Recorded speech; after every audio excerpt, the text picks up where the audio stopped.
Hey everyone, welcome back to the channel. Thank you for being here. My name is Andrew, coming to you from the beautiful Carolinas. Today's topic is going to be when the fears of the narcissist come true. Think about that for a minute. Everyone, if you like the content, please like, subscribe, and share. So by now you know that the narcissist has many fears. I will jump into a long list of these fears in no particular order, and I will start with abandonment. You see, the narcissist doesn't want to be abandoned. They will abandon people, but they can't themselves be abandoned by people. That's why, let's say when you were in the relationship, let's say that before you knew what narcissism was, say that you ended the relationship with the narcissist. Well, they can't have that. They have to try to re-enter that relationship with you, so they have the final say. You see, inside of their little brain, they believe they have to have the last laugh. They have to have the last word. They have to have the upper hand. They have to be in control. So using that example, think about it. If you were in a loving, stable, healthy relationship with somebody and it ended, you probably will grab that cup of coffee, sit down and talk and say, hey, it's not working out, let's move on, or I'm moving across the country, or I'm not going to be doing business with you any longer, whatever it is, and there's no harm, no foul. Well, that's not what the narcissist says. They say, wait, you're not going to do that to me. How dare you? I do that to you. You can't do that to me. You see, the narcissist is unfixable, and they know that the fears that haunt them inside their tiny little brain, and the fears that rest inside of that empty pit within them, and the fears that subside and continue to bubble up within that void within them, these are going to come back to haunt the narcissist day after day, week after week, for the rest of their lives. So abandonment would be the first one. Another one would be relevancy. Think about this. Do you want to be relevant? Of course. You want people to love you and care about you, and you want to have purpose, and you want to grow, and you want to be committed and loving and kind and stable and healthy. That's who you are. That's who you were when you were with a narcissist also, but they took all that and they crumbled it up like a sheet of paper and they threw it away in the freeway once they realized that to them, you were no longer relevant. In other words, they believed that they had already crushed you, destroyed you, taken everything from you, and they thought that you would never exist. Now flip it to the narcissist. When you heal and you put yourself back together, they become irrelevant because they will suffer such a narcissistic injury, they may never recover from it. This channel is not about injuring anybody, and including the narcissist. I don't wish ill will upon anybody. I'm not going to start now, but many people that the narcissist had manipulated in the past, many of those people aren't existing right now because they're not with us. Other people stayed trapped in the narcissistic abusive cycle, and other people never figured it out. That's why you're different. So relevancy to the narcissist, this is why they want to stay living in your mind rent-free. Once you crack the code, you see behind the mask, and you heal and heal properly, they won't be living in your mind. Anything but you will be living in their mind. Now, do you want to live in their mind? Of course not. I don't either. That's the last thing I want. But when you break the trauma bond and you heal and you rise through the ashes like a phoenix and dust yourself off by the bootstraps and put yourself back together against all odds, well, then you are a very unique, special, and strong individual. That's who I am. That's who you are, whether you know it or not. And so the narcissist, because they believe that they're superior to everybody and they believe they need to stay relevant, if you put yourself back together, they will not be able to understand that. They won't be able to wrap their head around it because they once had their foot on your neck. They once had the invisible leash around your body and your arms and the shackles, and you were being the walking apology, the unpaid helper. You were being the cook, the cleaner, the errand person, and the sounding board and more, and the walking ATM. But how did you put yourself back together? Well, you know how you put yourself back together. Second by second, sometimes day by day, minute by minute, week by week, and month by month until you reach the mountaintop, the pinnacle of indifference. But nobody before you, I can assure you, nobody put themselves back together the way you did. You see, this wisdom wasn't apparent years ago, 10, 20, 30, 40 years ago. We had books on psychology and mindset and philosophy, and we had books on other topics, which I'm not going to get into, and that's what the tomes were or the books were of those days. Well, now we have the smartphone, and you can get information at the snap of a finger, and it's up to you to discern what information you consume and what information serves you. My hope is you're consuming information or content that improves your life and adds value. If you're not, I would strongly suggest removing it from you. But relevancy is a huge one. You see, when you were thinking that the narcissist was the best thing that ever happened to you, they were relevant to you. When you flip it and you realize they're the worst thing that ever happened to you because they almost took you down for the count, but they failed and failed miserably, then now you are the person who's relevant. They are irrelevant. So the second fear is irrelevancy, and I'm going to coincide that with you healing, putting yourself back together. Another fear of the narcissist is having no money. What does the narcissist love more than money? They love your money more than money. And usually when the money runs out, so does the narcissist. And usually when you're in these relationships with the narcissist, they are squirreling away their own money or siphoning money from you and other people, and they're hiding it in crypto, in gold and silver, in stocks and bonds and properties. They're funneling their money through other applications to their brothers, their sisters, to foreign accounts, to new supplies in different countries, and to other people. This is what they're doing because the narcissist is loyal to nobody. Picture an octopus, if you will, with 8 tentacles. Well, the narcissist has about 800 tentacles, and any 1, 2, 3, 50 can be in any one person at any one time. And once the narcissist takes whatever they want to with those tentacles from the one person, then they release the tentacles, most of them from that person, not all of them. And then they put these tentacles in a new person. There's always some ties connected with you and the narcissist until there isn't, which is why in the videos I've created over the years, I've suggested, and I'll say it again, you need to cut the 4 ties: the emotional tie, the financial tie, the physical tie, and the spiritual tie. When you cut these ties, and I mean you cut them, not the narcissist, when you cut them, then you heal. And as you heal, you get stronger. As you get stronger, they get weaker. As they get weaker, they become irrelevant. And that's when you begin to really, really heal. And that's when you begin to rebuild. That's when your energy returns, your clarity returns, your money returns, your mindset returns, your purpose is presented to you. That's when doors of abundance are kicked wide open, doors of opportunity are laid right at your feet, and doors of possibility that you could never even fathom will be at your fingertips.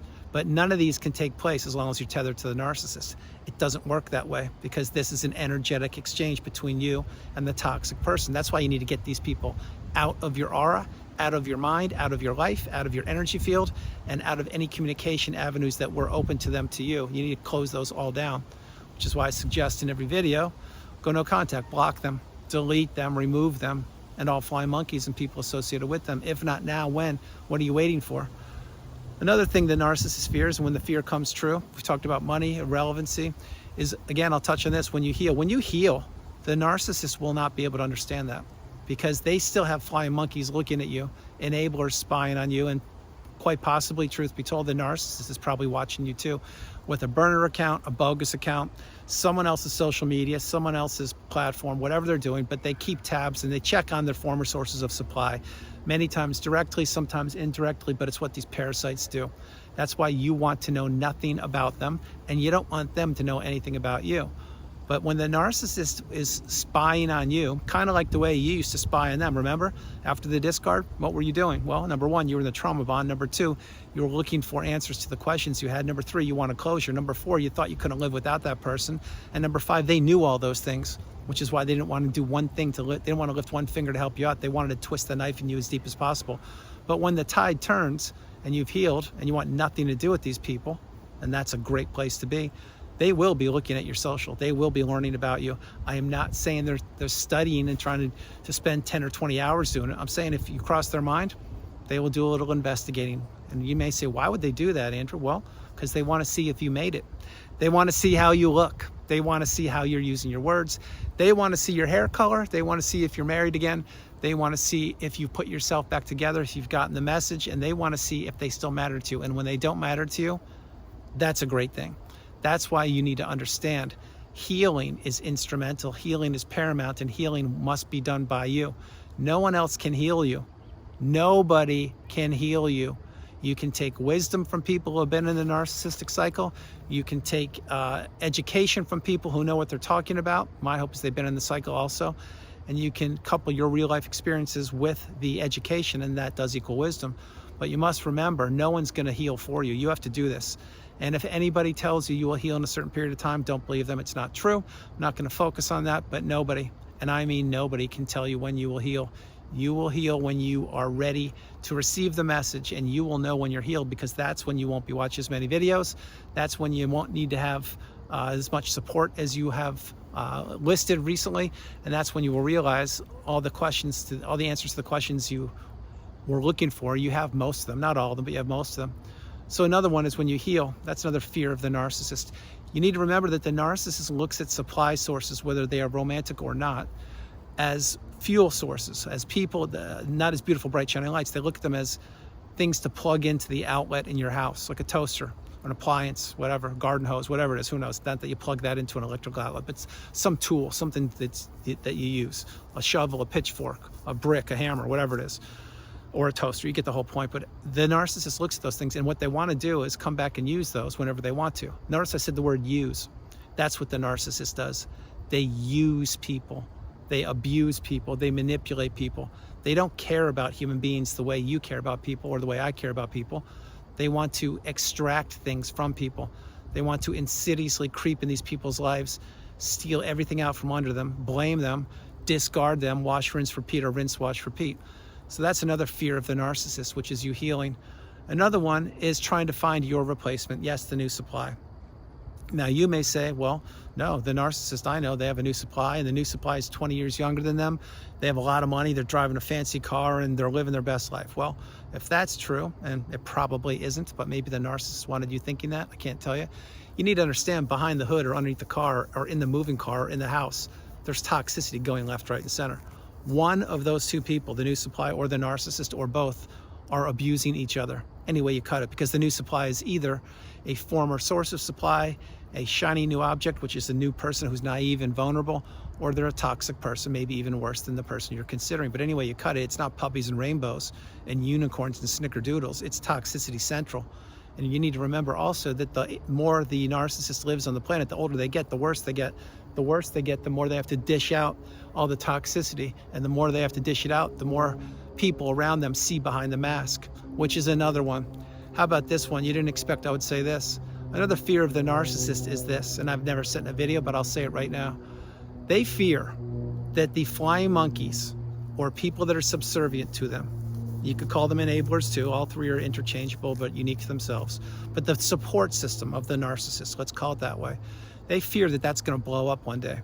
This is why the narcissist has multiple groups of people. They have little pockets of people, little bubble of people in this town, a little group of people in this city, some people in this country, some people on this street, some people in this organization, some people at this club, some people in this church. And they try to keep those people apart from each other so they never learn the truth. And that's one of the ways the narcissist appears to be so busy. Because if they appear that they have to go here, go there, go this, go there, then nobody can get their bearings, nobody can get their balance, and nobody knows what's going on. As I shared in yesterday's video, the narcissist is essentially a clown wearing a mask on a unicycle in a circus of abuse, juggling multiple relationships at any one time. And those relationships are akin to the bowling pins that the clown juggles at the circus. No disrespect to clowns, but the narcissist is the apex clown of this lifetime. What they do is they literally are on a unicycle. Una means one, a cycle for one. The unicycle goes in any direction they want it to go in. They're juggling multiple relationships, multiple people's time, health, money, assets, and more, and jobs and opportunities and futures. And then once they want to let one of those bowling pins drop, there's your discard. And then all they do is pick up a new bowling pin and begin to let the circus continue. This is what they do.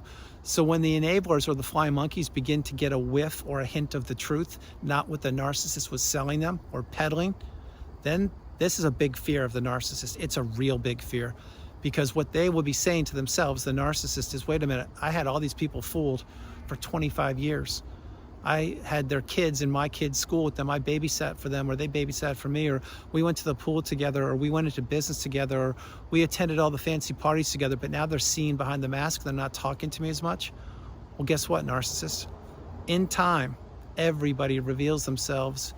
You have, and now then the enablers and the flying monkeys have seen behind the mask also. You have nowhere to run. You have nowhere to hide. And now your world is falling apart. It is like that house of cards built on quicksand. It looked so promising in the beginning, and then once the front door opened, the quicksand began to go deeper and deeper into the earth, and the house of cards began to fall apart. That's what each and every narcissistic relationship happens to each and every narcissistic relationship. One way or the other, they all fall apart for multiple reasons, and every one of those reasons is directly correlated or responsible to the narcissist, because they don't want to build, they want to destroy, they don't want to create, they want to ruin, they don't want to be honest and authentic, they want to hide in the shadows and lurk underneath rocks and in dark spaces. So when the flying monkeys, let's say, and enablers, when they finally see behind the mask, Maybe it took a year, maybe it took 5 years, maybe it took 50 years. I can't tell you, but eventually people wise up and they figure out, wait a minute, it wasn't husband or wife number 2 or 3 or 4. The common denominator here wasn't the husband 1, husband 2, husband 3, husband 4, husband 5. The common denominator was the black widow, the apex predator, the narcissist. And you can flip it also. It wasn't wife number 1, 2, 3, 4, 5. It was the one person that married all those people. There is your common denominator. So when people begin to become educated and awake and aware and empowered, and they begin to see behind the mask, although they probably will never know what I know or what you know, but they're learning and they're understanding that the common denominator, it's always been the one person, but they couldn't see it because they were fueling they were fueling the doomsday machine. When they finally see behind the mask, then they say, oh my gosh, I was on the wrong side the whole time. I can't believe I fell for it. Well, yeah, see, most people fall for it. Until when? It's right, until they don't. And when they don't, it's usually too late. And when it's too late, then that person has a lot of work to do. Now, again, it depends on how deep you were in the narcissistic fog. It depends on how close you got to the narcissist. Maybe you only saw them once a month. Maybe you saw them 5 days a week at work. Maybe you married them. Maybe it was your mom or your dad. Maybe it was your sister. Maybe it was your neighbor and you lived next to them for a year. Maybe it was your flatmate. You lived with them for 5 months. Maybe it was the coworker you worked at a business in a cubicle for 2 weeks and you quit because they were humming or tapping their pencil or saying that you were making weird noises, or they were blaming you for being 2 minutes late when they were 30 minutes late. Who knows? But the narcissist is everywhere. And these are the fears of the narcissist. Another one is exposure. The narcissist does not want to be exposed. I have never exposed the narcissist. I'm not going to start now. That's not what I do. I don't wish ill will upon anybody. The narcissist exposes themselves over time. As I shared with you a few minutes ago, everybody reveals themselves in time, and the narcissist is no different. The narcissist doesn't want that light shined on them or shown on them. What they want is they want to be in the limelight, using other people as fuel sources, but they want to maintain the mask. What they don't want is to be butt naked with the light shined on them without a mask, so everyone can see who they really are. Essentially, so everyone can see behind the mask and that they are thieves, they are parasites, they are criminals, and all they do is destroy. But see, that's exposure. That's why I share so frequently in sessions and during videos that you should not want payback on the narcissist. You should not expose them. You should not call them out. You should not want revenge, and you should not want to do anything negative to them. They're going to get their karma. They're going to get their payback because they always get sloppy. They always let the mask slip over and over. They all become the aging narcissist, and people in this day and age, we're almost in 2026, are becoming more and more educated on the topic. Now, the final one, when the narcissist fears finally come true or really come true, it's another one. It's this. When the narcissist goes home, wherever they live, it could be a palace, it could be a mansion, it could be staying in the basement of someone, it could be in a flea bag motel, it could be at their parents' house after they swore they'd never talk to their parents after 30 years, but they had nowhere else to go to. It could be anywhere. When they finally go back to wherever they go, tonight, tomorrow, whatever night, and they realize that they had blown up hundreds, if not thousands of lives. They've stolen people's time. They've stolen people's relationships. They've stolen people's money. They've stolen people's promise and future. And they've created so much damage and destruction. When they finally realize that, because they will, and there's no one around there to tell them, oh, it's okay, not such a big deal, or it's going to be okay, it couldn't have been that bad, or don't worry, it's going to be fine. When they realize that there's no one there with them, and when I say no one, I mean no one, then the echoes of the demons that haunt them inside their mind, and the echoes of the ghosts past, and all of the destruction that they've created, it will come back to roost. And this is when the narcissist will experience a monumental, and I mean monumental, narcissistic injury. And this is when they will say, I had it all and I destroyed it. I had it all again and I destroyed it. And again, and again, and again. But now I don't have anything. I don't have money. I don't have my looks. I don't have a job. I don't have a car. I barely have money for internet. I don't have any money for food, or that much money for food. I have a roof over my head for another couple days, and then I'm going to have to leave because this place is going to get rented out to someone who's going to pay money for it. So I don't know where to go, and no one's talking to me. And the phone, I'm calling or texting, and I'm trying to get people on the hook on dating apps and things, and no one's biting. No one's listening. Where did everyone go? Well, I'll tell you where they all went, narcissist. They went away from you. You see, you finally did it. You finally pushed it too far. You finally let people realize exactly who you were. Your silver tongue couldn't get you out of it. Your forked tongue couldn't get you out of it. Your charm lost its luster. The rosy cheeks no longer are rosy. The wrinkles are now becoming more and more evident. The grays are everywhere, and people want nothing to do with you. And that's one of the fears of the narcissist, which is father time. Father time keeps on ticking for all of us. Some of us are embracing father time when we realize when it's time to go, it's time to go. Others are trying to outrun father time, but they realize that they can't. And that's the narcissist. That's why they're always on the go, go, go. That's why they can't sit still, and that's why they don't care about anybody. These people, all they do is deteriorate physically, mentally, emotionally, spiritually, financially, any way you cut it. It will never, and I mean never, be enough for the narcissist. And that's one of the fears. They realize that when that tank within them is getting low of supply and of access and communication and of relevancy, eventually they can't top it up, because eventually people say, nothing else I can do. I want nothing to do with you. You've burned me too many times. You've hurt me too many times.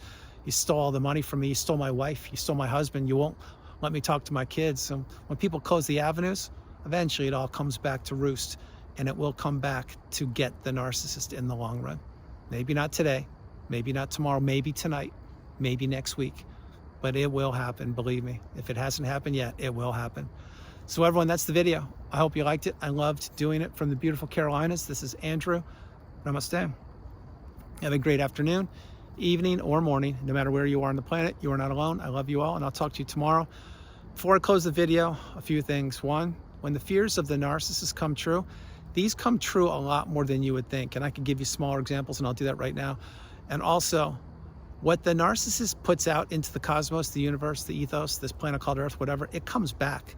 And it comes back 10, 20, 50-fold. Don't think that the narcissist is living their best life. They're not. They can't. It's impossible. They need to distract themselves by destroying other people's lives. So don't give the narcissist chances. Maintain your boundaries, maintain no contact, and realize these people are only going to get worse. And here are fears of the narcissist in its smaller versions. Example, they want to get the promotion at work. They don't get it because people figured out who they are. Well, that is a narcissistic injury. Now they don't get that corner office. Now they don't get to go golfing 5 days a week when they're claiming they're working. Now they don't get the pay raise, and they can't rub elbows with the higher ups. Now they're just an average worker. There's one example.